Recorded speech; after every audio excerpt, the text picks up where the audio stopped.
I'm planning a narrative Warhammer 40k Halloween campaign, with some Dungeons and Dragons elements in it.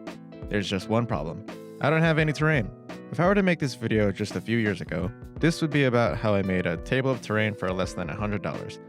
While I do want to tackle that challenge at some point, I want to create the best terrain I can manage. Okay, but still without breaking the bank. This isn't really a tutorial, more like a video diary of my whole process. So, what's the idea?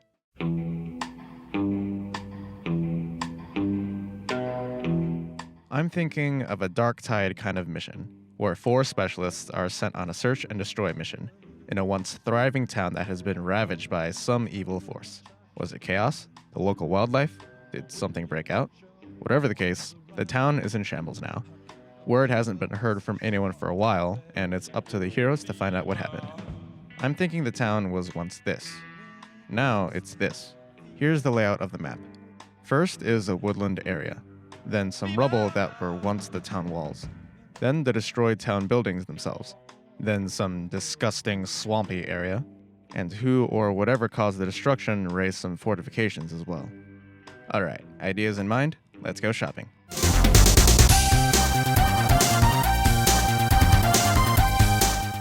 My first thought was to craft all of the town buildings myself.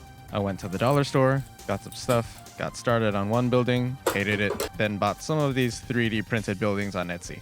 This is going great so far. For the trees, I actually knew I wanted to buy some 3D printed ones, because I've never seen any handmade trees that I've liked. While browsing Etsy, I saw these speared body pieces which I absolutely loved. I thought of them being the townspeople who were skewered by whatever invaded their home. I also thought these would look great in the swamp area. I got some of those and these swamp scattered terrain pieces with bones in them. For the town wall ruins, I knew I could make those no problem. The last piece of terrain would be the enemy fortification I mentioned. For that, I want to build the Skull Castle from Black Magic Craft. I absolutely love that piece, and at this point, 3D printed castles are a little bit out of my budget, so this one would be handmade. Now that I got what I need, let's build and paint.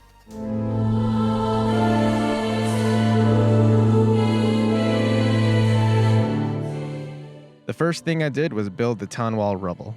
These consist of 4 main ingredients: these oval-shaped wooden plates, some kind of sculpting material, glue, and styrofoam. Once that's dried, I put on texture paste, skull and rock bits, painted them, some grass tufts, and boom, wall ruins done. I moved on to painting the buildings. I kept the colors to different shades of brown and really dark grays. The only real outlier was this monster house piece, which I thought I could do something neat with in the campaign. I then got started on the trees. One thing to point out here, I thought I needed to get spray paint to speed up the painting process for them. It really didn't do much, and I ended up using my acrylic paint anyway. So my lesson learned here is just use what you have already. One more outlier is this hanging tree piece with these corpses. I just sped through them, no need to make them look pretty. A key player in saving a ton of time with painting is my airbrush, which is an Iwata Revolution. You can get one of these for about $80 to $100, but you don't need to drop that much on an airbrush to get started. And that's before getting a compressor. A basic $60 kit from Amazon is really all you need to start. Now onto the part of the project I've really been looking forward to. If you want to make your own, I highly recommend checking out Black Magic Craft's original video, because his video is actually instructional. In fact, from start to finish during my process, I constantly referred to Black Magic Craft's video and how he made his castle. However, there's a few things different about mine. Since the turrets on the side of the castle are these hollow mailing tubes, I wanted to take advantage of that and make one side a dice tower. Additionally, the skull I'm using on my castle has lights and sound effects, but one thing at a time. Since my skull has insides, I can't just simply cut a chunk out of it and glue it on, so I cut a chunk out of the castle. For the gate, I took these popsicle sticks with these kind of jagged edges in them. Now we can get to the easy, seriously time-consuming part. The plan here is to individually cut every single block and lay them on the castle. There's no shortcuts, I had to cut them one by one and glue them on one by one. In this case, I'm using hot glue. A foam cutter, I'd say, is also mandatory. This whole process would take me about a day and a half, pretty much 2 days. After all of that cutting, I used up almost all of the foam I have. At the top of the turrets, I sealed one side, then made a lid for the dice tower side. The only bits I wanted to add on the castle were some bone wings on the front. I cut the wings off this little bat dude I got and glued them on. I then used some putty to fill in some spots on the top. especially where the skull is sitting. Of course, I couldn't forget a key feature of the skull, the fangs. I cut out some triangles out of the cereal box to be the frame of the fangs. Then I broke out some green stuff and sculpted around them.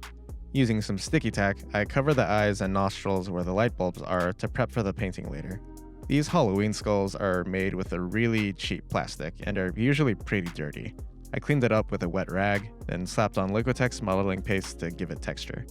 Thanks to this step, the primer and paint went on perfectly.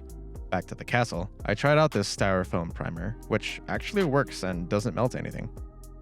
I then made some more of the black paste and slapped it all over the piece. Since it was primed, it stuck onto the foam much better. I still added another 2 coats though. With the castle now properly coated and dry, I airbrushed a few shades of gray. And that's the castle done. Now for the last bits of terrain, the swamp, or what I'm calling the blood bog. Using these suitably grim 3D printed pieces, I glued them onto some more of these wooden plates.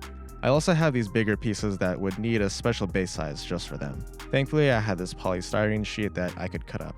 With all the pieces glued on, I then sculpted around them using Crayola air dry clay. Once the clay is dry, I threw on some texture paste and sand, put on some bits, primed, and painted. I followed that up with some water effects, which I kinda went overboard with, but I went overboard with this whole project, so the more the merrier. But at last, I had a whole table full of terrain looking back at me. It all needs a proper surface to sit on though, right? That's where the swamp-themed battle mat from Frontline Gaming comes from. You wanna see it all together? Alright, here we go.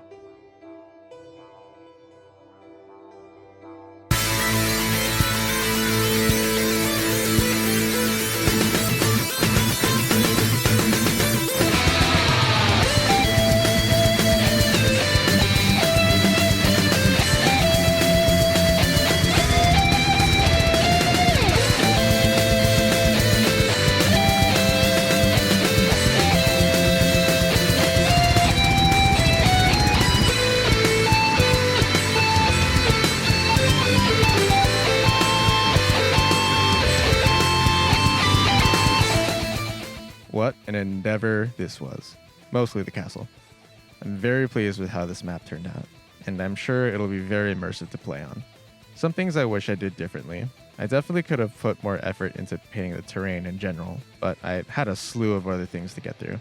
I knew I had to speed paint everything, which is why my airbrush is my MVP of this whole project.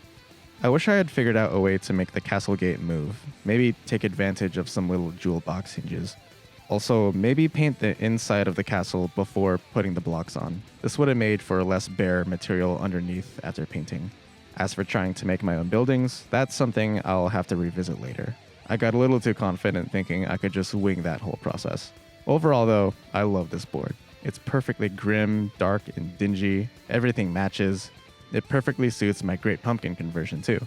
And seeing a bunch of demons and undead creatures around it makes it look even better. I'm so ready to break this out for my Halloween campaign. Well, that's all from me. I hope this got some ideas flowing for you. If you like this video, show some support down below. You know how. Thanks for watching, and I'll see you next time. Stay spooky.